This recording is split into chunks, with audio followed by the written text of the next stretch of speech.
ನಮಸ್ಕಾರ. ಎಲ್ಲರಿಗೂ ಇಂಚರ ಕನ್ನಡ ಭಾಷಾ ಲೋಕಕ್ಕೆ ಸ್ವಾಗತ. ಈಗಷ್ಟೇ ಸಂಕ್ರಾಂತಿಯ ಸಡಗರ ಮುಗಿದಿದೆ.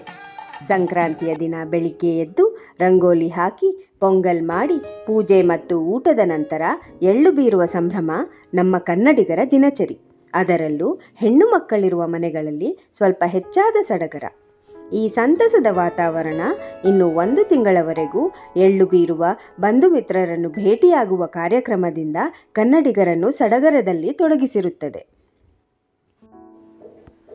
ಎಳ್ಳು ಬೆಲ್ಲ ತಿಂದು ಒಳ್ಳೆ ಮಾತಾಡು.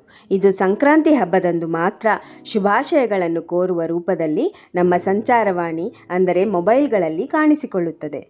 ಆಮೇಲೆ ಇದು ನೆನಪಿಗೆ ಬರುವುದು ಮುಂದಿನ ವರ್ಷವೇ. ಒಳ್ಳೆಯ ಮಾತನಾಡಲು ಎಳ್ಳು ಬೆಲ್ಲಕ್ಕೆ ಕಾಯುವುದು ಅವಶ್ಯಕವೇನಲ್ಲ. ಪ್ರತಿದಿನವೂ ನಮ್ಮ ಭಾಷೆಗಳಲ್ಲಿ ಒಳ್ಳೆಯ ಮಾತನಾಡುವುದು ಪರಸ್ಪರ ಪ್ರೀತಿ, ವಿಶ್ವಾಸ, ಆತ್ಮೀಯತೆ ಹೆಚ್ಚಿಸಲು ಅವಶ್ಯಕ. ಹಾಗೆ ಮನೆಯಲ್ಲಿ ನಮ್ಮ ಮಕ್ಕಳೊಂದಿಗೆ ಕನ್ನಡ ಬಳಕೆ ಹೆಚ್ಚಿಸಿ ನಮ್ಮ ನಾಡಿನ ಶ್ರೀಮಂತ ಸಂಸ್ಕೃತಿಯನ್ನು ಮುಂದಿನ ಪೀಳಿಗೆಯು ಉಳಿಸಿ ಬೆಳೆಸಲು ಪ್ರೋತ್ಸಾಹಿಸೋಣ.